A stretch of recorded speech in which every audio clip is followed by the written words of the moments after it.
Olá, pessoal, muito boa tarde, tudo bem? Meu nome é Tayane Galeno, eu sou analista de relações governamentais no Instituto Alana, eu sou do Direito, especialista em Direito Constitucional e Advocacy, graduanda em Ciências Sociais pela UNB e me especializando também em Economia e Gestão de Relações Governamentais na GV.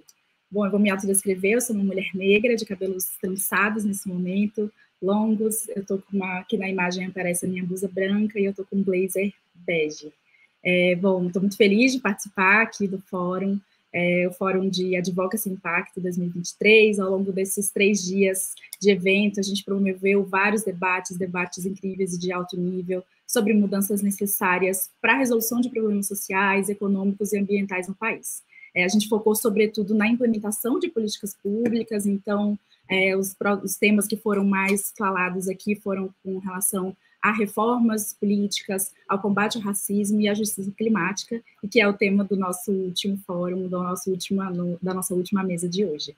Nessa mesa, a gente vai falar sobre o tema justiça climática, o desafio do clima e seu impacto no modelo econômico de justiça social. Bom, eu acho que para a gente ficar todo mundo aqui na mesma página, eu queria só trazer um pouco do que é justiça social, um conceito, né, que justiça climática, que é um conceito que a gente vem trazendo hoje nessa mesa, bebendo muito da fonte da Andrea Coutinho-Loubach, que é uma especialista nesse tema, em que ela traz que a justiça climática propõe que mudanças climáticas sejam analisadas e combatidas com um viés de responsabilização daqueles que efetivamente deram causa ao desequilíbrio e que possuem, obviamente, mais condições de enfrentá-las, principalmente países e empresas do norte global. Então, a justiça climática trata-se de um movimento para tentar garantir a justiça global para a população mais vulnerável aos impactos das mudanças climáticas que a gente já vem sentindo, né, principalmente meninas e mulheres do sul global. Então, para a gente ter essa discussão aqui, nós temos 2 grandes especialistas no tema, que eu tenho a honra e o prazer de dividir essa mesa. Primeiro eu vou apresentar aqui Nathalie Untestel, que é do Instituto Talanoa, ela é presidente do Instituto Talanoa, tem mestrado na Universidade de Harvard, de graduação na Fundação Getúlio Vargas, foi negociadora do Brasil nos assuntos de mudança do clima na ONU, atuou em governos federal e estaduais, onde apoiou na construção de várias políticas públicas. Muito obrigada por estar aqui, Nathalie. Também gostaria de apresentar Igor Travassos, ele é cineasta e comunicador, estrategista, meu cachorrinho está aqui, gente, tem esse detalhe, cineasta e comunicador, é estrategista de campanhas e porta-voz de justiça climática do Greenpeace Brasil, onde atua promovendo campanhas de mobilização e incidência política para enfrentamento à crise climática. Bom, eu queria começar com a Nathalie, vou trazendo aqui um pouco, principalmente considerando a sua participação nas COPs, né, e essa participação efetiva que você vem de vários anos, várias COPs que você vem atuando. Eu queria entender um pouco como o histórico dessa sua participação e como você vem vendo, né, e observando o avanço e a implementação do tema da justiça climática internacional ambiental, principalmente no que se refere às negociações climáticas, né, que são uma das suas principais atuações ali nas COPs. Muito obrigada pela sua presença.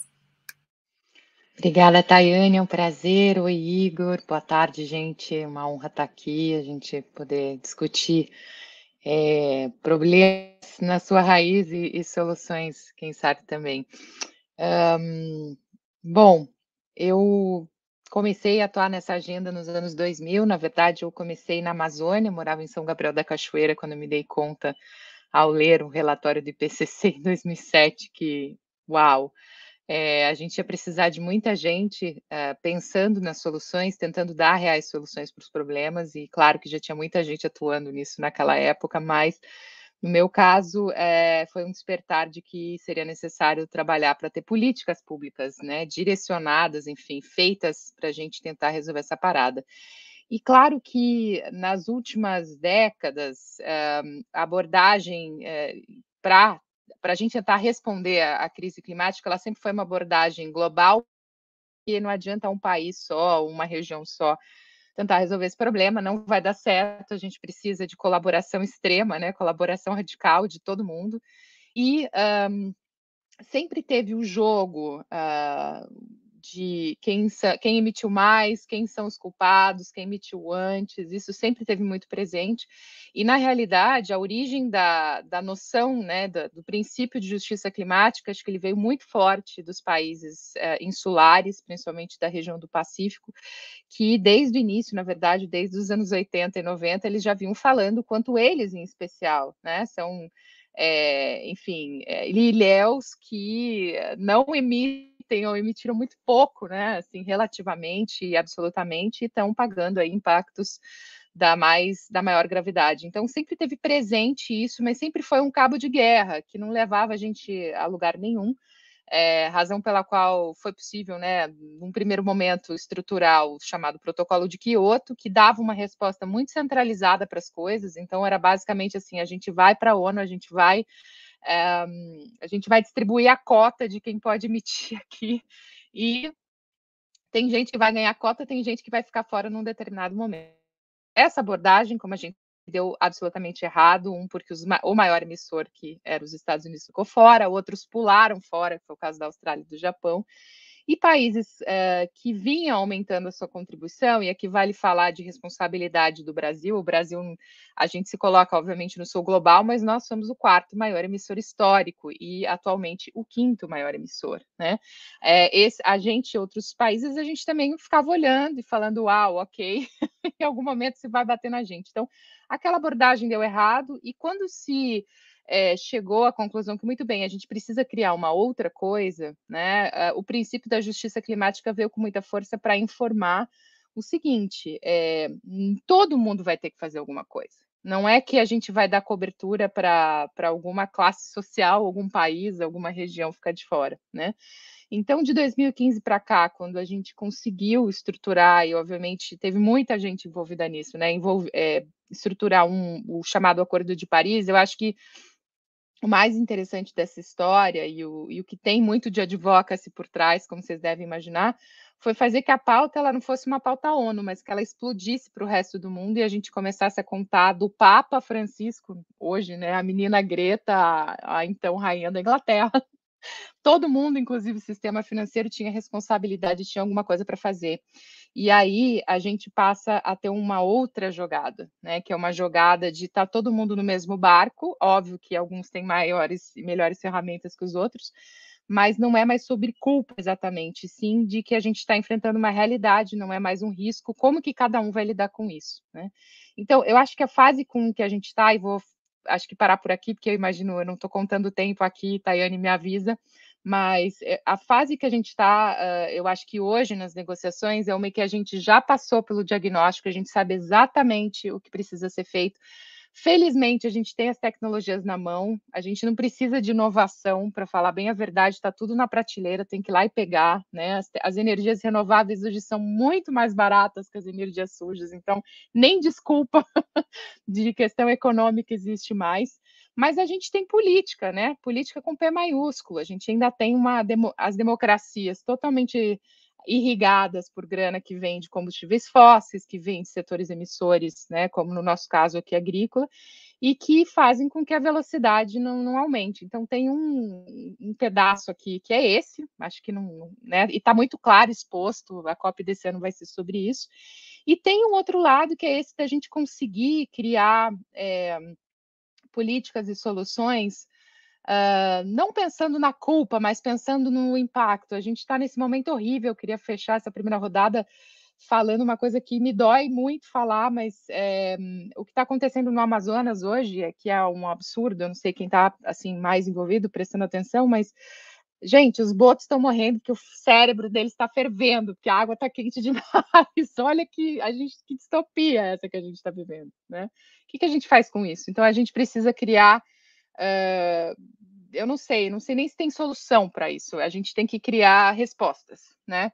E é aqui que eu acho que tem um pedaço aí de advocacy, enfim, de atenção a políticas públicas que está bastante descoberto. Internacionalmente, eu acho que está andando, mas quando a gente começa a olhar para as nossas realidades, eu acho que a situação não é boa. Eu paro por aqui e super, enfim, super ansiosa para ouvi-los e para a gente discutir.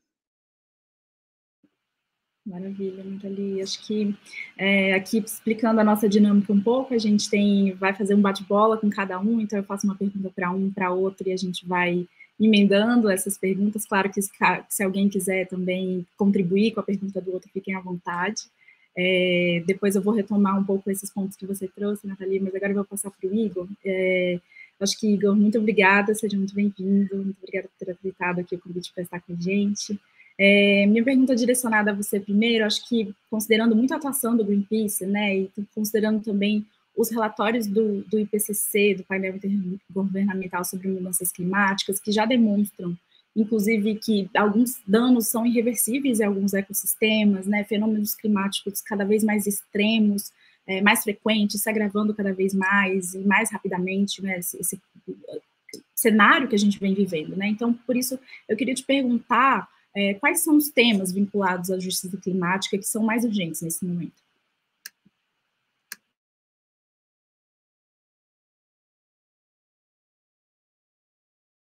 Oi, gente, boa noite. Também queria agradecer o convite de estar aqui nesse espaço, conversando um pouquinho, trocando sobre o que a gente tem feito, né? Como o Ailton Krenak diz, né? Nossas ideias para adiar aí o fim do mundo, né?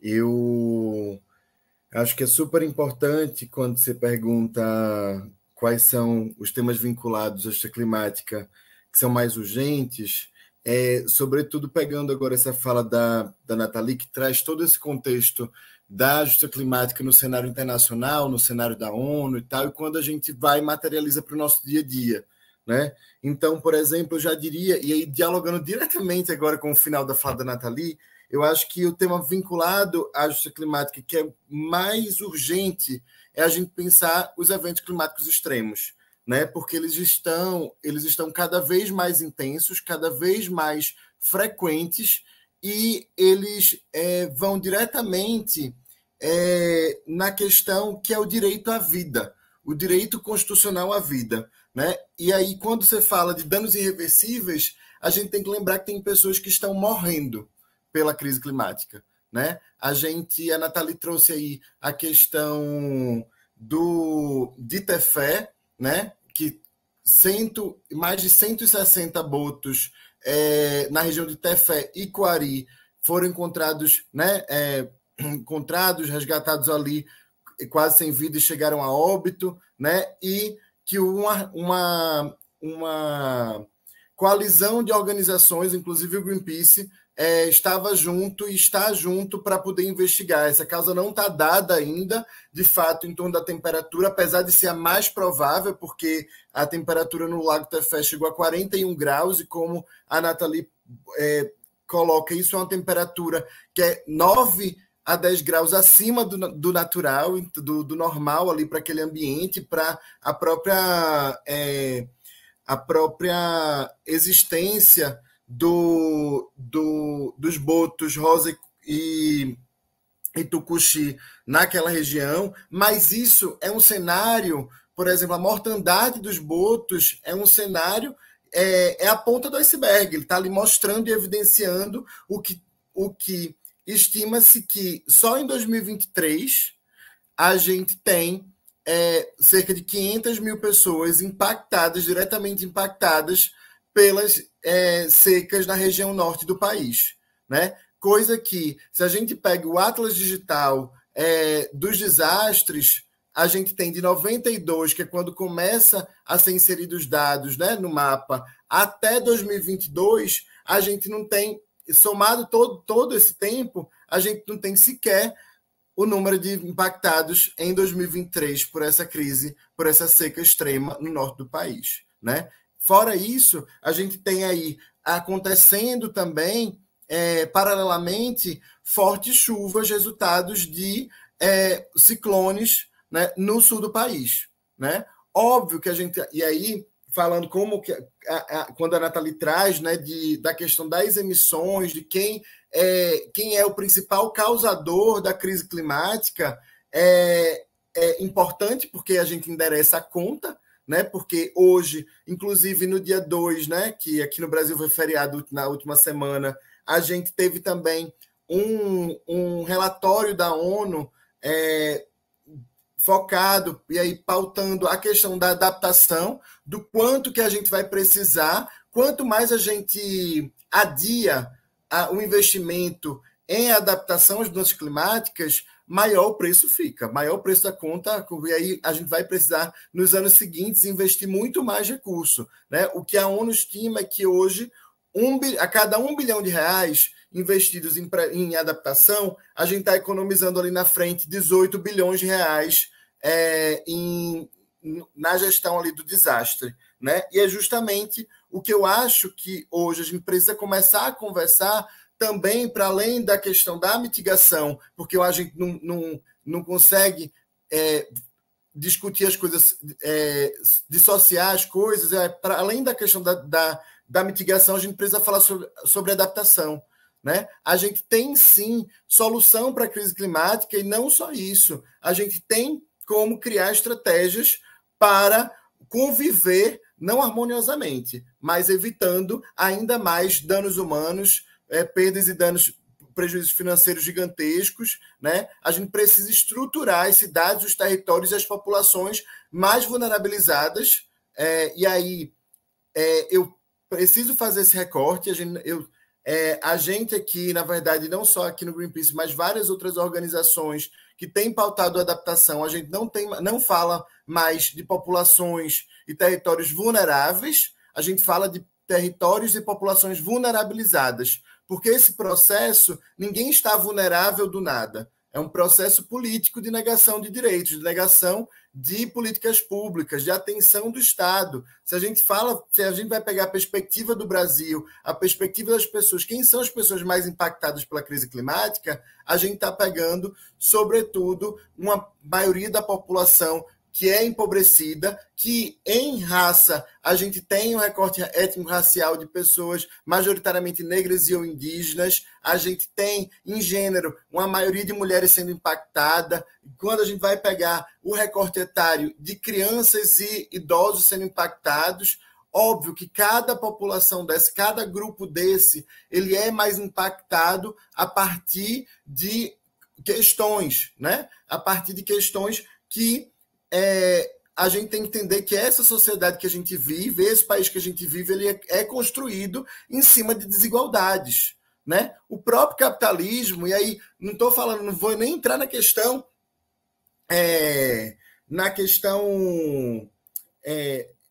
mais teórica da coisa e tal, mas ideológica, mas o capitalismo ele é um gerador de desigualdades, né? E hoje, se a gente vai pegar os eventos climáticos extremos, também a gente está falando sobre geração de desigualdade, geração de pobreza a partir do clima, né? Então também não vou me prolongar muito assim para também não sair falando.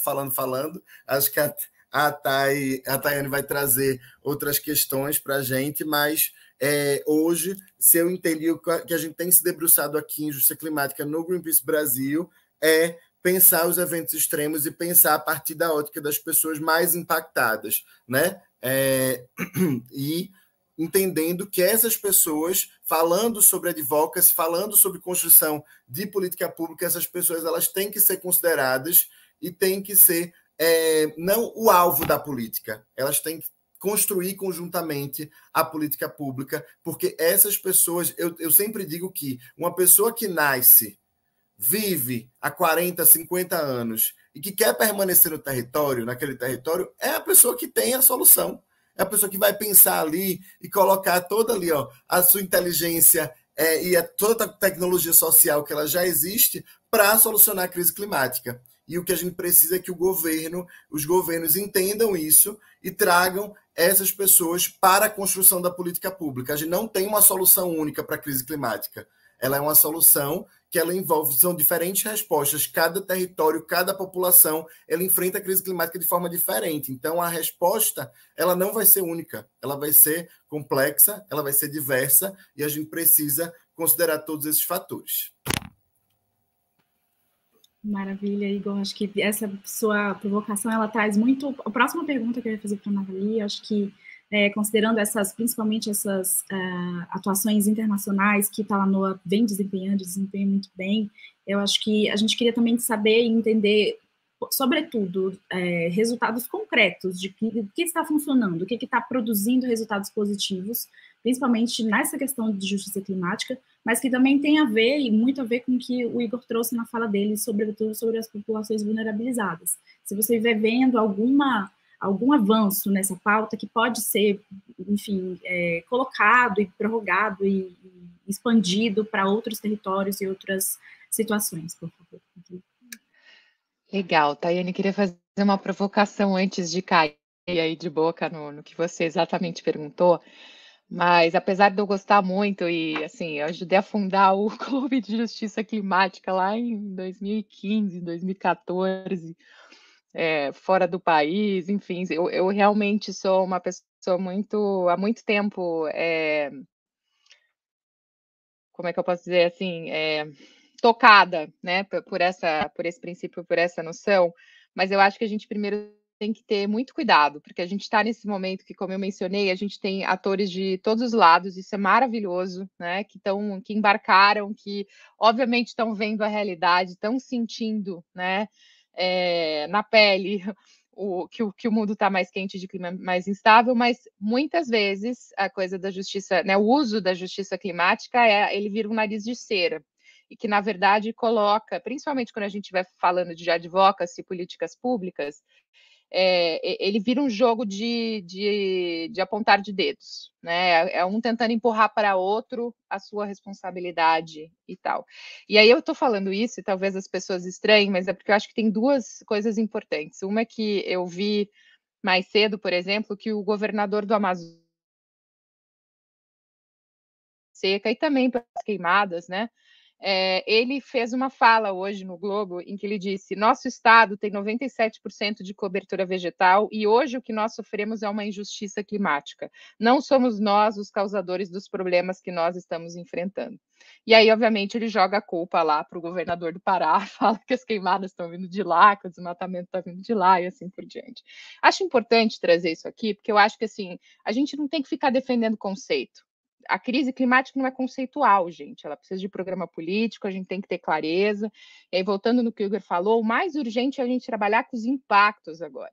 Então, essa fala do governador do Amazonas, para mim, ela é absurda, né? Porque ele faz um mau uso aí do princípio, e mais do que isso, ele se exime da responsabilidade de cuidar do povo dele. Então, acho que a primeira coisa que a gente tem que começar a separar é que as coisas vão dar certo se a gente estiver apontando para o lugar certo, se a gente estiver cuidando da coisa certa, né? E não está cuidando.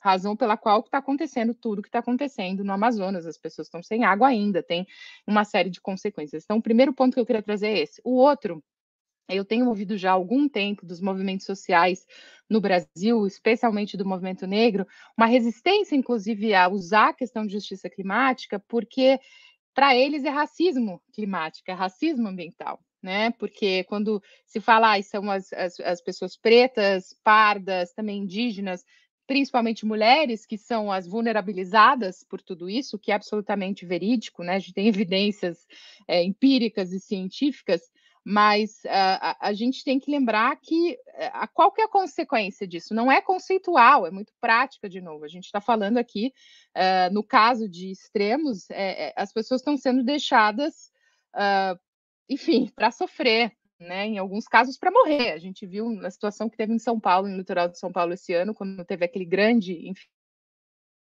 de chuva, né? O quanto eu acho que a gente tem que começar a ser um pouco mais específico quando a gente quer resultado, tanto resultado positivo quanto monitorar os impactos também, né? E eu acho que é quando a gente consegue sair, portanto, dessa camada mais superficial e ir para coisas mais práticas que a gente começa a, por um lado, poder celebrar coisas, né? E por outro lado, falar, puxa, não, a gente está muito longe daquilo que é necessário. E aí, dito isso, né, que eu acho que pode ser um pouco polêmico para algumas pessoas, mas eu queria trazer alguns exemplos do que está acontecendo no mundo, nos lugares em que eu tenho andado e tenho visto compromisso real, por exemplo, com adaptação, a gente começa a ver coisas bonitas acontecerem, tem histórias bonitas acontecendo, né? Vou trazer uma aqui de Moçambique. Moçambique, enfim, um país de língua portuguesa como nós, que tem aí uma herança cultural compartilhada também, mas é um dos países mais pobres do mundo e eles estão se adaptando faz tempo, gente, faz tempo. Então, por exemplo, se você vai construir uma casa em Moçambique, na região costeira, você vai à prefeitura e a hora que você fala, minha casa vai ser aqui, eles plotam no mapa imediatamente você vai saber não só os riscos climáticos de hoje, como eles vão te dar um mapinha impresso no Word, uma coisa super normal, dizendo, olha, quais são os riscos que você deve se adaptar, quer dizer, quais são as adaptações necessárias para esse mundo que a gente já está vivendo, né? E aí, claro, com uma série de outras possibilidades anexadas, e isso começa a dar segurança para as pessoas, de que elas podem viver diferente nesse mundo, que elas vão ter recursos à disposição para fazer isso, né?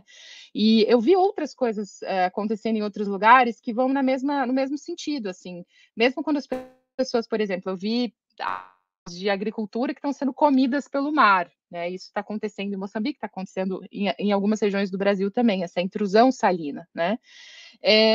Você tem que fazer construções coletivas, né? O Igor falou, eu me lembrei desse caso de associações locais que elas começaram a criar tecnologias indígenas, tecnologias locais, em que elas literalmente ocupam essas áreas que foram perdidas, né? Que o mar invadiu, mas elas reocupam, elas recriam ali espaços com terra e a partir disso elas bloqueiam o mar e passam, enfim, a criar peixes, a fazer outras coisas. Então, estou tentando trazer uma imagem para vocês de que tem coisas que funcionam, coisas como essa que estão sendo replicadas em outros lugares e que, na verdade, elas nascem de problemas muito específicos, muito diretos e que comunidades ou então governos locais, governos nacionais, eles podem se unir e fazer, né?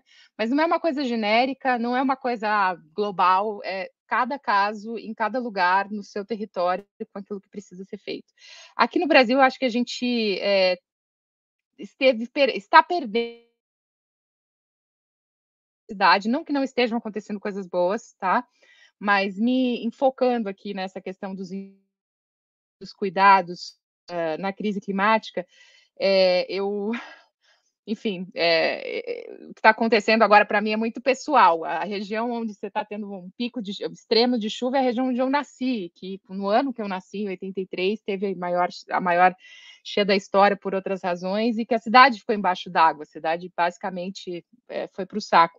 Eles aprenderam a duras penas a reagir a isso. Então, mesmo com esse baita evento que está acontecendo lá agora, muitas pessoas desabrigadas, porque o impacto, né, é muito grande, mas foi muito minorado por essa capacidade que se constituiu, que se acumulou ao longo do tempo, de poder comunicar, né, o prefeito está fazendo um excelente trabalho, a comunidade local, então eles conseguem reagir, estão conseguindo reagir bem, coisa que eu não estou vendo acontecer na seca na Amazônia agora. Eu acho que a reação está sendo muito ruim, muito atrasada, enfim, falta, né, capacidade de reagir.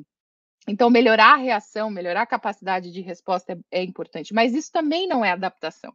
Adaptar quando a gente fala, eu já sei que isso vai acontecer, né? Que o rio vai transbordar até aqui, que as pessoas estão morando em lugares que não são mais seguros, e você passa a atuar em cima disso, você passa a pensar junto, como é que a gente faz? Será que tem que mudar? Será que tem que mudar o jeito, que é o caso lá de Moçambique? As casas estão sendo construídas de jeitos diferentes, estão sendo elevadas, né? Então, eu acho que, e aí estou te dando uma resposta um pouco torta, né, Tayane, mas eu não acho que a gente tenha hoje exemplos maravilhosos, demonstrativos aqui no Brasil de lidar com isso. Eu acho que a gente tem 10 anos, a gente teve há 15 anos, quando a gente tinha estruturas locais, por exemplo, cuidando disso.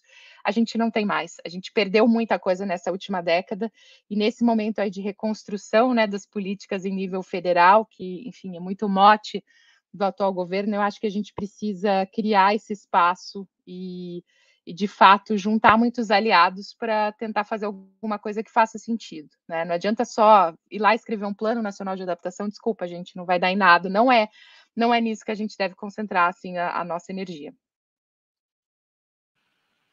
Ótimo, Nathalie, acho que sua fala traz muito o que você disse no começo, né, de que a gente já tem muitos instrumentos, a gente já tem muitas coisas prontas, muitos direitos já estabelecidos, e que agora é a hora da gente avançar.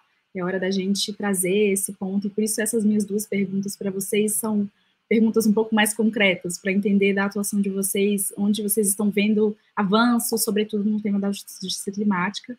E para isso agora eu pergunto para o Igor, acho que principalmente considerando aqui esse espaço, o Fórum de Advocacia onde a gente está, e considerando muito a atuação dele no Greenpeace, assim, eu queria te perguntar quais têm sido as ferramentas de advocacy que você vem utilizando para promover essa percepção de justiça climática na sua atuação.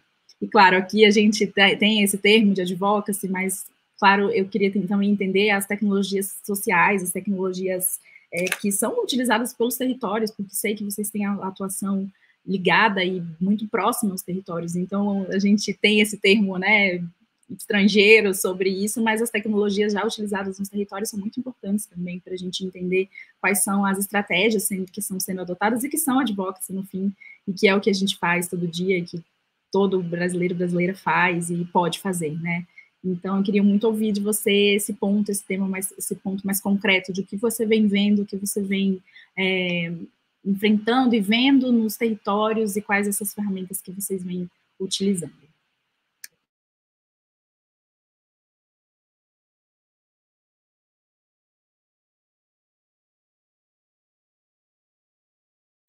Eu sempre deixo o microfone desligado. É aquela coisa da famosa coisa da pandemia, né? Que você fala e depois, eita, o microfone está desligado. Mas eu estava falando que tem muita coisa para falar, mas eu queria tocar num ponto, né, que a própria Nathalie falou, que achava que era um pouco polêmico e tal, mas que, na verdade, a gente tem aqui, e eu vou falar dele porque é um pouco da base do nosso trabalho aqui no Greenpeace hoje, né? Primeiro, eu entendo que a Nathalie traz quando ela fala de que grupos, sobretudo do movimento negro, têm questionado o termo da justiça climática e pautado muito mais um combate, um enfrentamento ao racismo ambiental, mas é justamente, como eu falei antes, a gente está falando, a partir dos eventos extremos, climáticos extremos, sobre direito à vida, um direito constitucional à vida, a garantia de direitos constitucionais e fundamentais. E aí a gente tem um Estado, a gente tem um país que ele é fundado em desigualdades, né? Então, 56% da população brasileira é negra. E aí, uma cidade, um território seguro para uma mulher negra, por exemplo, ele é seguro para todo mundo, né? Então, quando a gente vai falar que territórios periféricos são os mais impactados porque eles estão... pensar em adaptação, como a Nathalie falou, é trazer soluções, trazer essa convivência, mas a gente não tem como fazer isso também sem olhar para os problemas e solucionar os problemas já existentes, né? Então, por exemplo... agora a gente está prestes a enfrentar uma nova onda de calor no país, né? Inclusive regiões que vão chegar, cidades que vão chegar a 47 graus, né? Quando a gente vai pensar como que a gente se adapta a isso, né?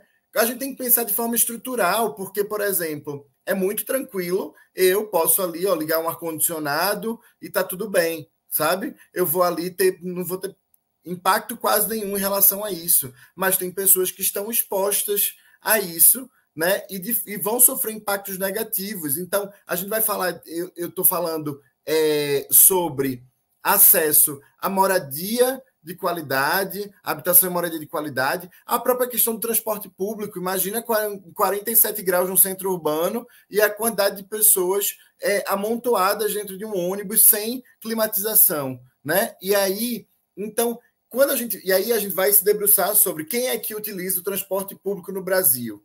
Quem tem acesso a poder comprar um ar-condicionado, um climatizador, sabe? Então, ou quando a gente vai pegar a cartografia, né? Quando a gente vai fazer o zoneamento urbano e ver as áreas verdes nas cidades, hoje, área verde é privilégio da classe média e dos ricos no país, né? Então, quando a gente vai falar que aí essas áreas verdes são importantes para equilibrar o microclima, né? E para aí quebrar as ilhas de calor. Então, quando a gente vai falar sobre isso, sobre se adaptar à crise climática, a gente está falando sobre também solucionar os problemas estruturais da sociedade. A gente vai falar sobre o sistema de saúde, como que a gente se adequa, a gente se adapta o sistema de saúde para receber uma maior demanda diante de um evento climático extremo, se a gente não tem em alguns territórios o sistema de saúde sequer atuando no dia a dia, né? Então, quando o movimento negro defende a questão de que vamos falar e demarcar que é racismo ambiental, mas a gente também está entendendo que enfrentar o racismo no Brasil é enfrentar as desigualdades. Enfrentando as desigualdades, a gente vai estar fazendo um ambiente bom e propício para todo mundo. Inclusive, aí, pegando a perspectiva de gênero, se a gente tem uma cidade boa para mulheres negras, a gente vai ter uma cidade boa para mulheres brancas, mulheres de várias raças e etnias. Então, e aí só pontuando nessa questão, mas aí discordando também da Nathalie no outro ponto, a gente tem percorrido o Brasil atrás das soluções. A gente tem feito, inclusive, a gente tem um programa de formação que chama Adapta Juve, que é uma parceria do Greenpeace Brasil com o Clima de Eleição, e o Adapta Juve é Advocacy, Adaptação, Advocacy e Juventudes pelo Clima. Nós focamos em 3 cidades, 3 regiões metropolitanas, que foi São Paulo, Recife e Manaus, e a gente está dando formação para organizações de juventudes atuarem, fazerem incidência política, fazerem o advocacy nos seus planos locais, nas suas cidades, nos seus estados, cobrando os planos, não só os planos, mas as ações de adaptação. Nosso foco é adaptação, por entender, sobretudo nessa perspectiva da reparação, mas também em prevenção e resposta a esses eventos climáticos extremos. E aí, no próprio espaço do AdaptaJuve, que a gente juntou 50 organizações desses 3 territórios, a gente foi conhecendo também soluções que já estão sendo desenvolvidas nos territórios, né? E nessa caminhada, aí eu vou falar também do ponto de vista pessoal, Nathalie. Eu sou da região metropolitana do Recife. A gente viveu aí, na verdade, a gente tem um histórico na cidade, para além do relatório do IPCC, que aponta o Recife como a cidade mais vulnerável no Brasil às mudanças climáticas devido ao aumento do nível do mar, e a 16ª no mundo, mas o Recife tem um histórico de fortes chuvas, né? E os efeitos disso nos territórios. Então, ano passado, por exemplo, a gente teve 130 mil pessoas impactadas pelas fortes chuvas. E aí, o que está acontecendo no Recife, por exemplo, um monte de movimento social que nunca pautou clima, não sabia nem o que era pauta climática, ou então pautava ali de forma muito na coisa da educação ambiental, ali da coisa do resíduo, sabe? Tipo, começou a entender o que nós estamos falando sobre pessoas que estão morrendo, pessoas que estão impactadas. Apesar de ficar 130 mil pessoas ficarem desabrigadas, desalojadas, não foi o número de impactados, acho que eu falei errado. 130 mil pessoas ficaram desabrigadas ou desalojadas. 133 pessoas morreram. As pessoas entenderam que a gente realmente precisa fazer alguma coisa sobre isso. Aí, coletivos, organizações que trabalham nos territórios do movimento negro, do movimento de mulheres, começaram a falar: eita, está impactando também a área que a gente trabalha. Então, por exemplo, eu vou trazer aqui 3 exemplos. GRIS Espaço Solidário. O GRIS Espaço Solidário é um espaço que trata, acho que a Tayane conhece, a Joyce, que inclusive recentemente teve aí o Alana promoveu uma audiência pública. A Joyce tratava da pauta de infância ali contra turno escolar, e aí numa comunidade no bairro da Várzea, ali próximo à Universidade Federal de Pernambuco, que é próxima também ao rio Capibaribe, à margem do rio Capibaribe. No ano passado, o rio encheu, as pessoas ficaram sem casa, o GRIS, que era uma instituição que já tinha feito ali questões relacionadas na pandemia à ajuda humanitária, a questão mais assistencial, teve que mudar todo o seu escopo de trabalho.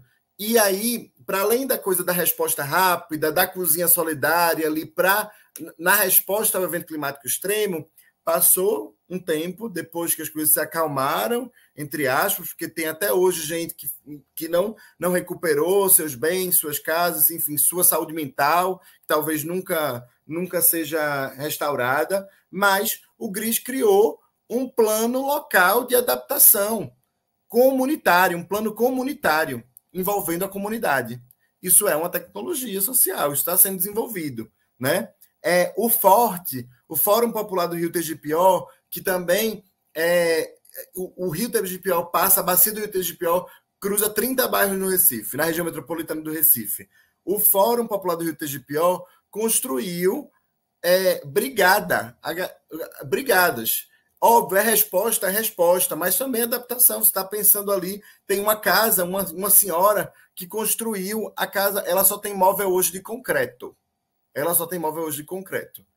Isso é uma adaptação, pode ser uma adaptação, não é das melhores, mas é como os territórios eles estão se adaptando, né? Óbvio que a gente precisa transformar isso, olhar para isso. Quando eu falei lá atrás que o governo precisa olhar isso, trazer essas pessoas para entender o que é que a gente pode fazer, e aí, como a Nathalie trouxe, ver como é que a gente impacta, muda ali na forma de construir, né? Então, por exemplo, essas casas que estão a gente tem um país tão grande que a gente tem flutuante em Manaus e a gente tem casas sendo perdidas, não só na região metropolitana de Manaus, palafitas que não tem ali, subindo ou descendo o rio, são ali impactados, tem que sair mudando, levantando os móveis, mas também no Recife, por exemplo, você tem uma grande quantidade de residências que poderiam ali ter essa tecnologia, ter um tipo de construção que o rio subindo, ele subisse, mas o que é que a gente precisa? A gente precisa de investimento e política pública em torno disso, né? E aí aí o Forte fez uma brigada popular com formação de bombeiros civis e bombeiros militares, formaram a população, porque na hora de um evento extremo, na hora de um desastre, daqui que chegue Defesa Civil, Corpo de Bombeiros, então eles entenderam que eles precisam salvar vidas. Eles hoje, nesse Fórum Popular do Rio Tegipió, eles têm inclusive embarcação, eles têm um barco para quando o rio subir, eles poderem ir e não só isso, tem vários tipos de corda para poder justamente saber como fazer para salvar as pessoas no momento do evento climático extremo, né? Só por último, assim, a gente está falando, né? Eu também acho, Nathalie, que o PNA, pelo PNA, ele não vai servir de nada. Sim, ele é um papel, ele é um documento que a gente precisa, de fato, cobrar o compromisso dos governos, né? Tipo, inclusive do governo federal também. E aí eu pontuando e dialogando exatamente com o que você trouxe da fala do governador, eu já acho, e aqui a gente tem falado sobre isso, o governo federal, inclusive, já deveria ter muito tempo tomado as rédeas da situação. Não só investindo, mas atuando, intervindo na situação no norte do país. Inclusive, recomendo todo mundo a ler o pedido que foi feito da Defensoria Pública do Amazonas em torno das secas, que eles colocam o porquê as ações do governo do estado do Amazonas são cosméticas, é esse o termo que eles usam.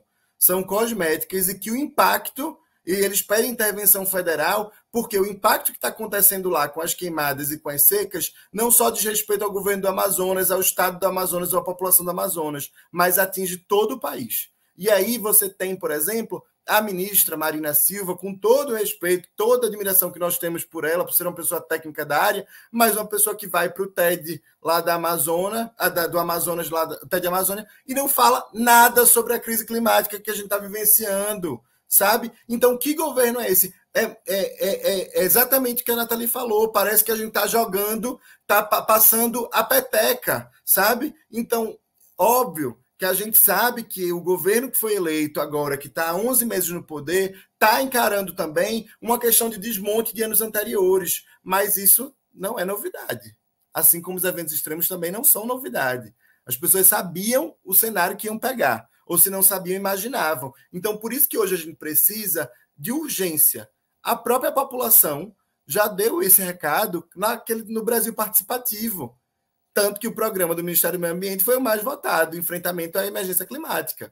Então, a população está sentindo. A gente fez, por exemplo, trazendo também um pouco do que a gente tem feito, a gente fez uma pesquisa recente, junto com o IPEC, em que 63% da população brasileira, 63% da população brasileira se sente insegura ou muito insegura em ter que lidar com eventos climáticos extremos.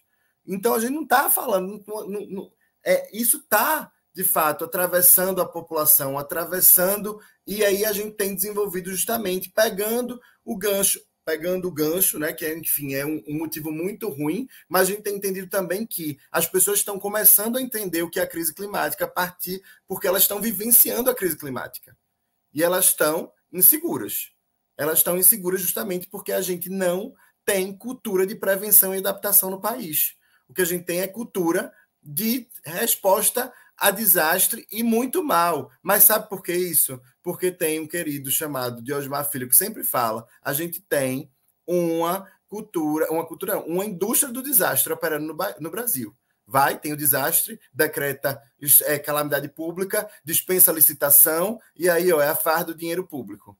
Né? Então, é muito melhor, né, para ganhos eleitorais, aí tem os bonitinhos dos governadores, como o do Rio Grande do Sul, fazendo um monte de sobrevoo com casaquinho da Defesa Civil, e ação concreta a gente não tem. Eleitoralmente, para eles, é melhor fazer a resposta, fazer o quê? A ação de assistencial, né? Levar a cesta básica, né? Do que pensar em estrutura, pensar em ações de prevenção e adaptação, que são obras grandes, de médio e longo prazo. Né? Então, a gente novamente está aí nas mãos das pessoas que sempre concentraram poder. E quando a gente vai, como a Nathalie bem colocou lá da fala do governador do Amazonas, pessoas que são responsáveis pelas nossas vidas também estão dizendo, aí usam a coisa do que foi mais do que a gente esperava, a gente foi inesperado, não estava... Gente, a gente está alertando há tanto tempo, a Nathalie mesmo falou aí, há quanto tempo a Nathalie não participa dos fóruns, né? Há quanto tempo... O Greenpeace tem 32 anos no Brasil, tem 52 anos no mundo, sabe? Quanto tempo a gente não está falando sobre a crise climática, sobre a emergência, né? Então aí a gente vai continuar aceitando essa desculpa do inesperado, da surpresa, quando a gente está lidando com o direito constitucional da vida. Então, eu falei um monte de coisa, eu acho que eu nem respondi direito, que só saí falando, mas é isso. Que isso, Igor, respondeu demais, e você trouxe exatamente o que eu queria ouvir mesmo as técnicas e as tecnologias sociais que várias organizações e vários territórios estão trazendo, e essa sua perspectiva também nacional né, do tema, e a perspectiva que você traz durante a sua atuação, então foi muito importante te ouvir. E isso dialoga também com a pergunta que eu vou fazer agora para a Nathalie. Eu acho que a gente vem vivendo esse momento agora de reconstrução, e muito do que vocês estão trazendo de tom mesmo, de que já passou o momento da gente ficar escrevendo coisas, da gente ficar querendo colocar, né, questões, apesar de ter algumas questões que a gente acha que são muito importantes, inclusive na atuação do Alana, a questão das crianças e adolescentes, que são os primeiros e mais vulneráveis, que é o que a gente defende, o que a gente obviamente acredita e tem base nisso, de que realmente crianças e adolescentes são os primeiros afetados e mais vulnerabilizados nessas questões climáticas, inclusive, e a gente vem trabalhando para que exista um acordo que toque especificamente sobre esse tema, que a gente acha muito caro e importante que seja feito. E também acho que, considerando um pouco, fazendo um gancho com a primeira pergunta que eu te fiz, Nathalie, sobre esse histórico que você tem das COPs, dessas atuações internacionais, também por meio do Política por Inteiro, né, do Talanoa, que desde 2019 vem fazendo esse monitoramento do Executivo Federal, acompanhando esses sinais, né, anunciados pelo Executivo Federal, e, enfim, sobre os temas ligados a questões climáticas mesmo. Eu queria te ouvir um pouco sobre, acho que, nesse momento, qual é a aderência, né, do governo federal, do atual governo, sobre esse tema de justiça climática, e o que vocês esperam dessa próxima COP para trazer esse ponto e trazer um maior avanço desse tema, mas principalmente olhando para essa questão também das populações e dos territórios mais vulnerabilizados. Legal. Olha, acho que tem bastante coisa na sua pergunta e, enfim, até se vocês quiserem deixar a tela para eu ver eles, acho que fica mais fácil do que eu ficar me vendo aqui. Mas, olha só, eu acho que para começar, gente, assim, a gente está há muito tempo, né, há muito tempo a gente tem boa ciência sendo feita para nos informar a sociedade, informar governos, tomadores de decisão sobre a crise climática, mas as perguntas que a gente tinha há 30 anos são muito diferentes das perguntas que a gente tem que responder agora, tá? Então, eu acho que sim, a gente tem experiências e fala há muito tempo, né? Ó, vai vir, o negócio vai começar a ficar cada vez pior, e está ficando, infelizmente, está ficando, né? As emissões continuaram subindo, ainda que agora tenha dado uma leve desacelerada, mas as perguntas são muito distintas, e aí eu queria reforçar isso, porque assim, lá nos anos 2000, o Brasil teve que lidar com um problema que a gente não sabia como lidar, que chamava controle do desmatamento. Nunca ninguém tinha conseguido controlar, né? E quanta coisa aconteceu, quantas campanhas, quanto advocacy bem feito, quantas, enfim, coisas inéditas, né? Desde moratória da soja, que tem aí uma participação forte do Greenpeace, a plano de combate ao desmatamento. Quer dizer, a gente teve que dar respostas inovadoras para tudo isso. Fundo Amazônia, falar de desmatamento zero. Eu lembro a primeira vez que eu fui morar na Noruega, trabalhava no Instituto Socioambiental e falei para o pessoal, ó, a gente está propondo desmatamento zero. E eles ficaram com o olho regalado, falaram, vocês são malucos. A gente falou, não, a gente é esse o mote, né, que a gente tem que perseguir, porque não dá para tolerar nenhum desmatamento. Estou querendo fazer esse histórico porque a gente lá atrás, há exatos 20 anos, teve que lidar com uma coisa que a gente não sabia como lidava no Brasil. E a gente foi inovadora, a gente teve coragem, o negócio deu certo. E aí, por que hoje, né, o governo federal pode ir lá e falar, gente, conseguimos reduzir 22% o PRODES, né, a estimativa do PRODES para a Amazônia, num ano difícil, num ano que ainda pega, boa parte dele é uma série ainda do governo anterior, né? Por quê? Porque as respostas foram construídas lá atrás, de certa forma é um novo momento, é um novo diagnóstico, mas a gente já tem a cartilha pronta, né? Então, assim, Tayane, parte da resposta que eu quero te dar é que para aquilo que a gente já sabe, né, qual é o que a gente tem que fazer, é fazer, não tem que ficar, a sociedade civil tem que empurrar, tem que fazer os caras irem para onde eles precisam ir, né? E isso vale para as COPs também. Aquilo que a gente já sabe que tem que fazer com relação a financiamento, com relação a determinadas negociações, é quase técnico. Você vai lá, aperta o botão, né, e vai fazer. Diferente é quando a gente começa a entrar numa seara que eu acho que foi muito bom a gente ter descortinado aqui, começado a falar nessa conversa com vocês, que é a adaptação. E aí aqui eu queria trazer alguns pontos, né, do porquê que eu concordo bastante com o Igor nessa visão do cosmético, nessa visão de que muita gente falando, né? Por exemplo, acho que a gente teve eventos sobre justiça climática promovidos pelo governo federal, e acho importante essa abertura de espaço, acho que se cria espaço político, né? Não é irrelevante, pelo contrário. Mas, por outro lado, não falar sobre mudança do clima não vai resolver o problema, gente. Aprender a reagir não vai resolver o problema. Entre outras coisas que a gente pode falar, fazer post no Instagram não vai resolver o problema. A gente está numa era em que tudo é instagramável, né? Tudo é foto, tudo é aparecer, tudo é visibilidade. Isso nos dá um poder enorme, porque você consegue aprender com o bombeiro, o Instagrammer, como é que você reage, tá? Mas não é adaptação. Vamos falar real aqui. Falar de clima não vai adaptar a gente. Falar de clima não vai reduzir emissão. Então, vamos continuar falando, mas vamos além, porque, de novo, nós não temos mais 30 anos, como a gente já teve, para tentar dar resposta. A gente vai ter que falar, sim, mas falar pensando qual é a resposta que a gente pode dar, quais são as políticas, quais são os instrumentos que a gente vai ter que criar. De novo, a gente, 20 anos atrás, ninguém sabia o que tinha que fazer para conseguir, né, reduzir 80% do desmatamento, como foi o caso. Não tinha fórmula, não estava, né, não estava descrito. Assim como eu acho que agora a gente também não tem exatamente isso descrito. Tem sim para a parte de desastres, como foi colocado aqui, né? Tem sim a ciência da reação, do porquê que, né, os incentivos precisam ser colocados, mas isso não é adaptação. Eu quero insistir nesse ponto, assim, eu acho que a gente está vendo o governo federal um pouco mirar esse, né, assim, espelhar esse nosso comportamento também, né, que é falar de adaptação como se isso fosse a resposta, e não vai ser.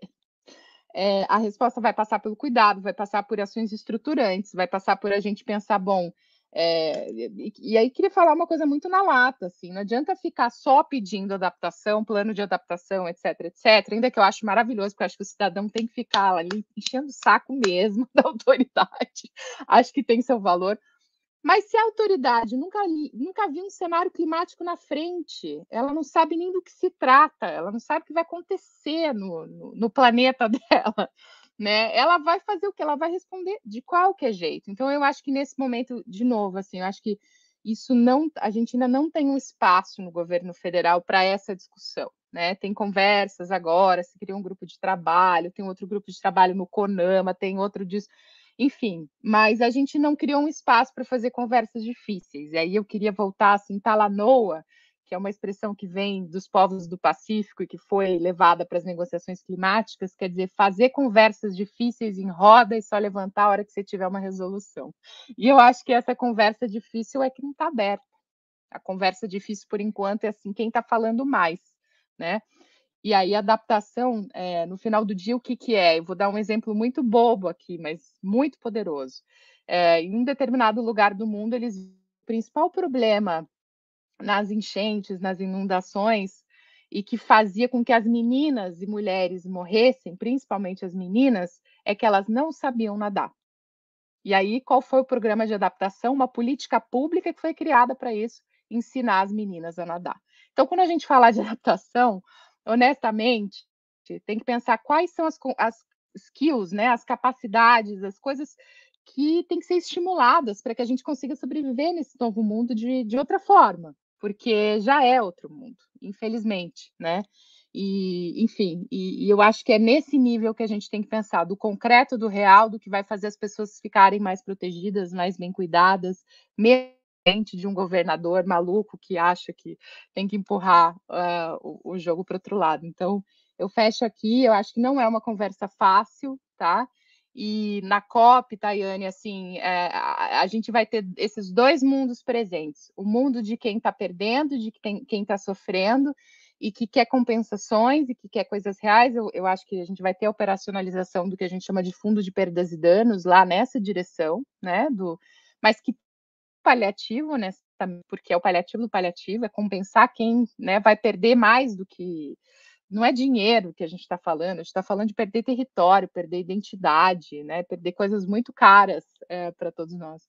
E do outro lado, o lado de quem está fingindo que agora que eu estou falando de clima, então o meu karma está zerado, que é o pessoal do petróleo. Então, essa briga vai ser uma briga muito difícil, e a gente aqui, como brasileiros todos, a gente também faz parte dessa conversa. Então, por mais que o desmatamento seja a nossa maior fonte de emissões hoje, a gente está num país que sonha, e aí eu não estou falando do meu sonho, eu acho que nem o de vocês aqui, mas o sonho que está colocado nos planos oficiais do governo, né, da Agência Nacional de Petróleo, é que o nosso país, o Brasil, se torne o quarto maior produtor de petróleo até o final dessa década. Esse é o nosso país.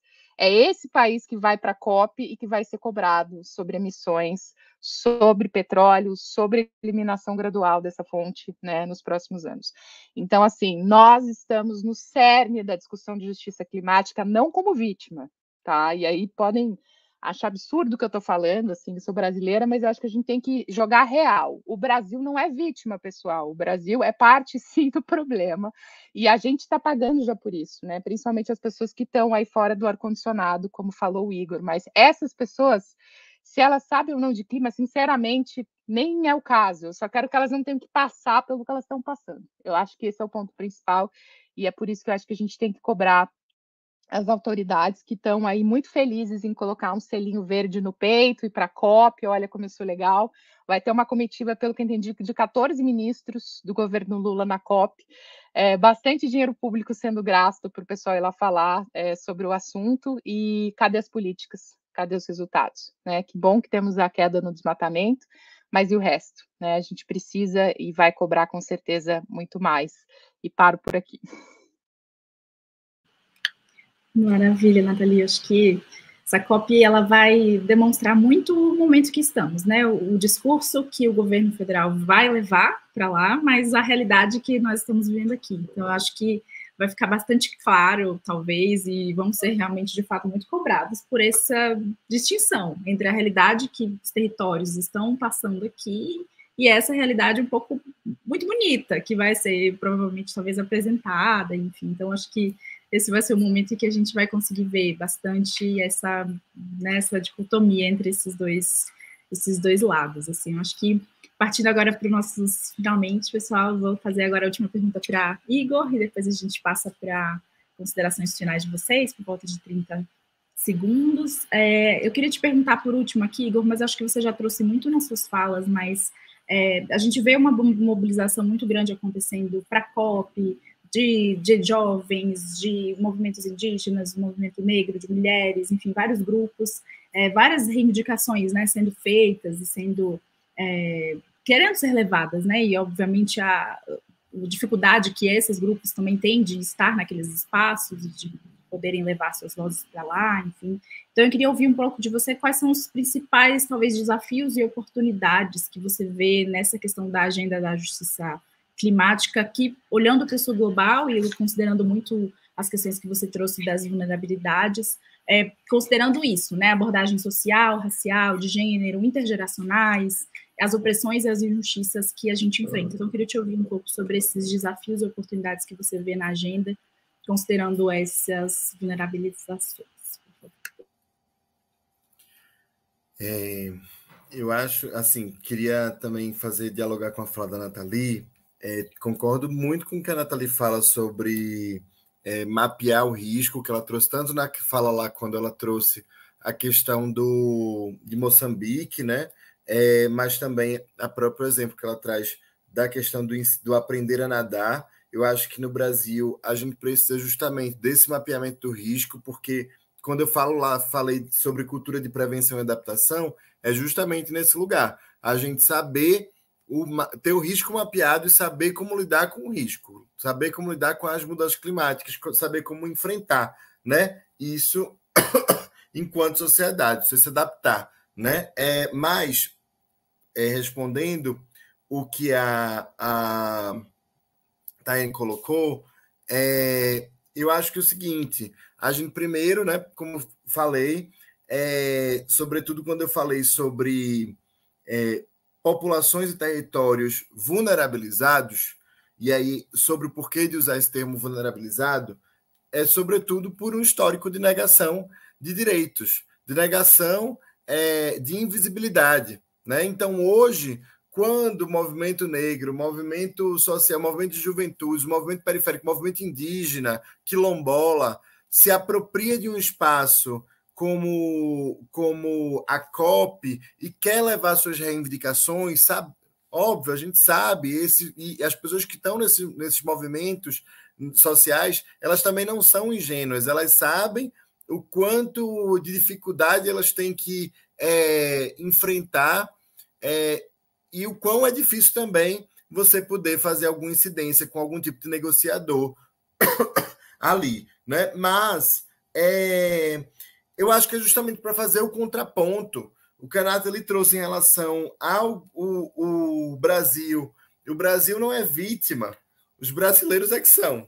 Mas, e aí, justamente o brasileiro real, né? Não justamente aquela parcela da população que sempre teve o poder político e econômico na mão e que, quando a gente fala, né? A gente ouve muito, até eu já falei várias vezes que a gente precisa mudar o modo em que nós, sociedade, nos relacionamos predatoriamente com a natureza, mas isso não é todo mundo, né? Foi como a Nathalie falou lá no início da fala dela. Isso não é o mundo todo. E aí, o Brasil, ele, apesar dele não ser vítima, né, ele também tem ali sua parcela importante, causadora nas emissões, na exploração de petróleo e tal. A gente precisa também entender que na geopolítica internacional, o Brasil tem uma posição estratégica, uma posição de diplomacia, né, importante, inclusive. O próprio presidente aí tem falado sobre o fundo de perdas e danos, apesar de, como a Nathalie colocou, o Brasil talvez aí nem acesse, né? Sobretudo por causa disso, de ser um dos grandes contribuidores para a crise climática no mundo. Mas, quando os movimentos sociais se apropriam desse espaço, é justamente o momento em que existe a contranarrativa, né?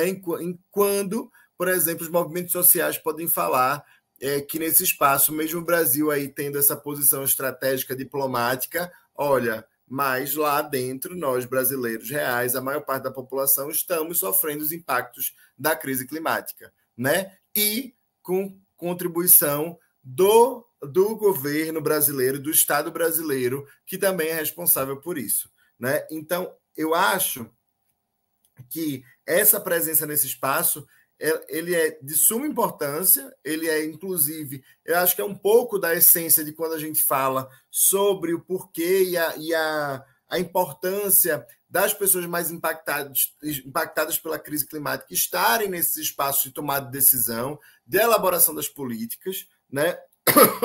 Que é poder trazer suas perspectivas, suas realidades.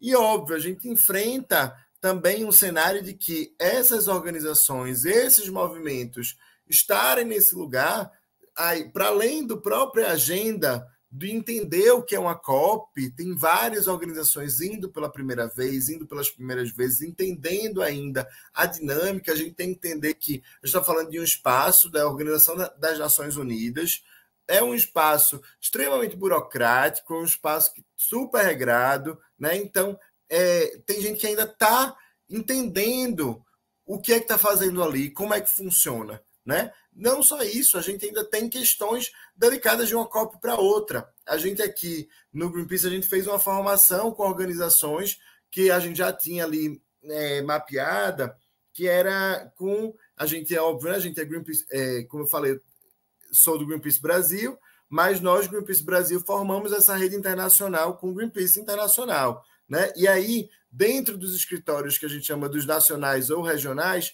a gente tem o MENA, que é o escritório que é do norte da África e do Oriente Médio, né? E aí a gente teve uma formação com organizações aqui brasileiras sobre segurança e ativismo na COP28, agora para a COP28 em Dubai, porque cada também lugar, cada cenário, cada país tem suas regras. Agora, por exemplo, vai ter um espaço cívico super limitado, porque é um espaço cívico limitado em Dubai, nos Emirados Árabes.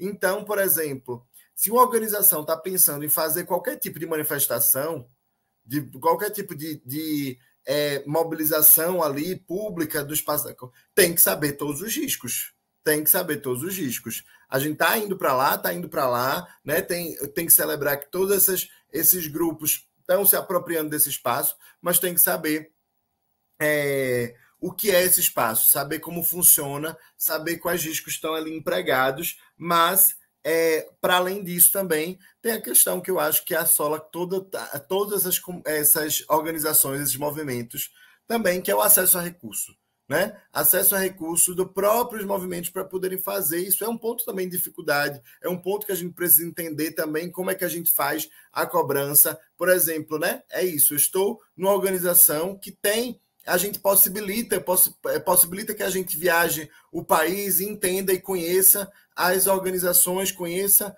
as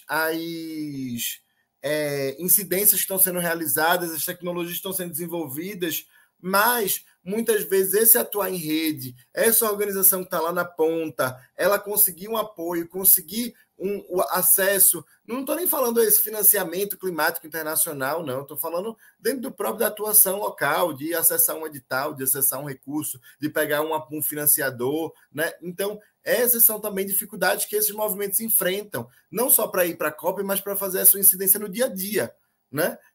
Então, não só são os mais afetados pela crise climática, como também enfrentam dificuldades gigantes na sua atuação diária, porque a gente vive esses abismos de desigualdade no país, de acesso a recursos. Então, se você vai falar de uma organização do norte e nordeste do país, você tem aí abismos seculares em relação ao acesso a um financiador do que organizações no sul e sudeste, por exemplo, né? Então, esse ecossistema das organizações, dos movimentos sociais, apesar da gente estar vendo esse movimento cada vez mais se ocupando, né, se apropriando desse espaço internacional, a gente também é feito as duras penas, né? As duras penas, porque também desenvolver as atividades no Brasil também enfrentam uma série de desigualdades, de barreiras Então, eu acho que eu respondi, né? Eu acho que...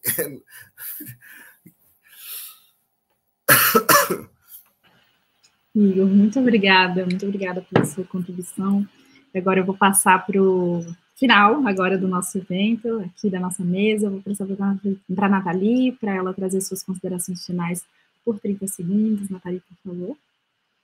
Obrigada, Tayane. Foi um prazer estar com vocês. Acho que aqui na Talanoa a gente tem um mote que é usar as ideias e tecnologias do nosso tempo, que a gente não tem tempo a perder. Então, é exatamente, acho que esse o espírito dessa conversa, né? Tem muita coisa que já foi feita, que já passou, que já deu certo, mas agora o momento é outro. A gente tem novos desafios e eu acho que é um momento do advocacy na questão climática, ele também se reinventar, né? As coisas do passado não exatamente vão servir para os desafios que a gente tem agora, e a gente acho que teve chance aqui de colocar na mesa questões aí bastante complicadas e que requerem aí bastante colaboração para a gente responder. Então, super obrigada, foi um prazer te conhecer, Igor, também, e um brigadão aí para a Dani, para a Suelma e para todo mundo que está por trás aí desse fórum, muito bom. Muito obrigada, Nathalie, muito obrigada mesmo. Vou passar agora para o Igor. Igor, por favor, suas considerações. Também queria agradecer o convite de estar aqui, de poder trazer um pouco do que a gente tem trabalhado aqui no Greenpeace Brasil, em torno, né, dos eventos climáticos extremos, da justiça climática.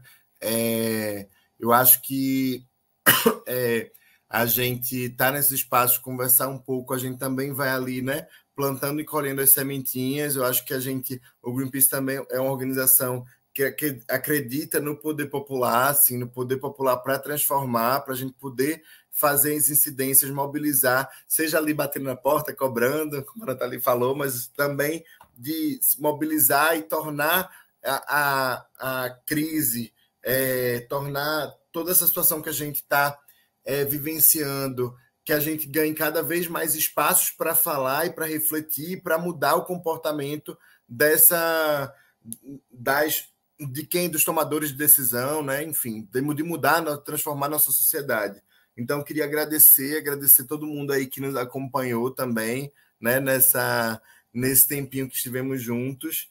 E é isso. A gente tem, quanto Greenpeace Brasil, a gente tem um monte de petição aberta que vocês podem ver, e também uma das formas também da gente pressionar, que a gente leva essas petições para fazer incidência política, para fazer o advocacy. Então, se entrarem no site do Greenpeace Brasil, vocês vão ver aí, tem a nossa, que é a do Baixa de Tragédias, que fala diretamente sobre o Plano Nacional de Adaptação, de tornar as cidades mais seguras, mas também tem o Baixa de Fogo na Amazônia, tem a carta para os governadores, que a gente já chegou na meta aí de 50 mil assinaturas, tem várias petições aí, o Chega de Petróleo também, na Foz do Amazonas, né, dialogando diretamente com a questão da renovação, da necessidade de renovação energética da Petrobras. Então, o que eu convido vocês vocês conhecerem, entrarem lá no site do Greenpeace Brasil, conhecerem um pouco da nossa atuação e nos apoiarem assinando as petições que estão lá disponíveis.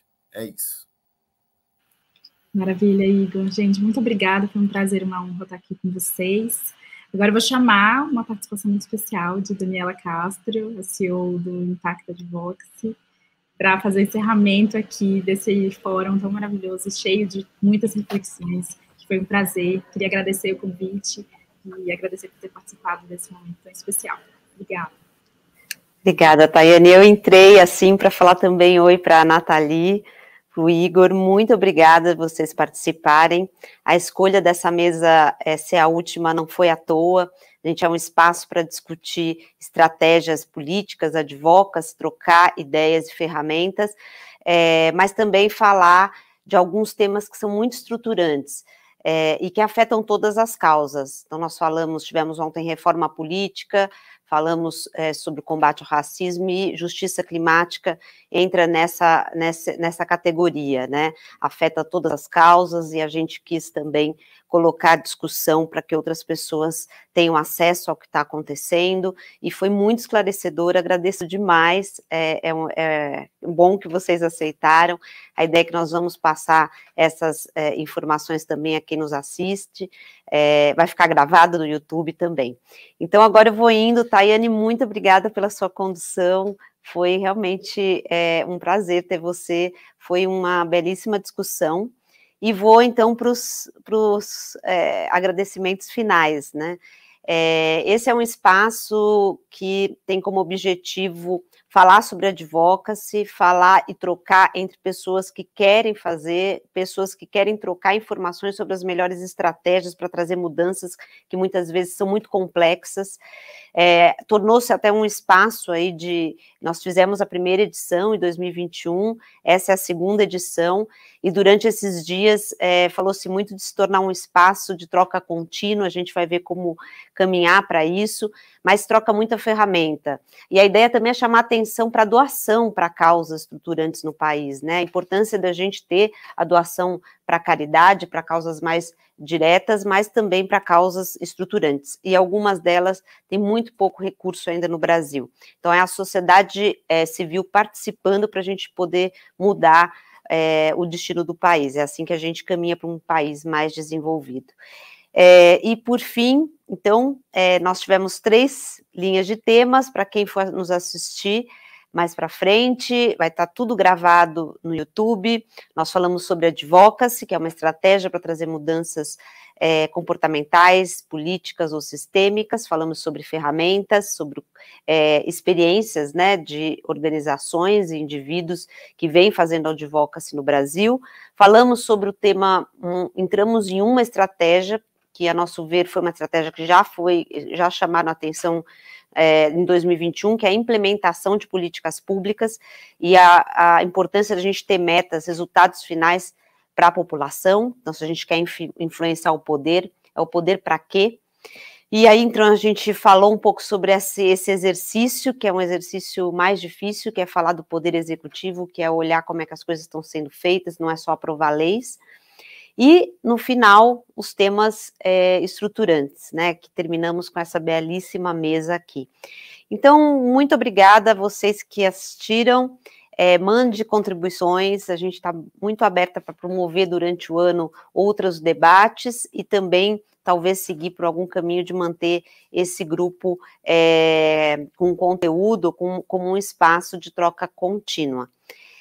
Quero agradecer a FAAP, aqui toda a equipe técnica que nos aguentou durante 3 dias, um belíssimo trabalho, foi assim, incrível ter vocês, o apoio de vocês, para que esse evento pudesse estar aí no YouTube, uma qualidade incrível, e também a FAAP por ter o tema, interesse pelo tema, né, nós temos aí a nova geração que não deixa de ser o que a gente viu nesses 3 dias, o Brasil tem uma tradição de participação popular, e é trocando esse conhecimento que a gente avança.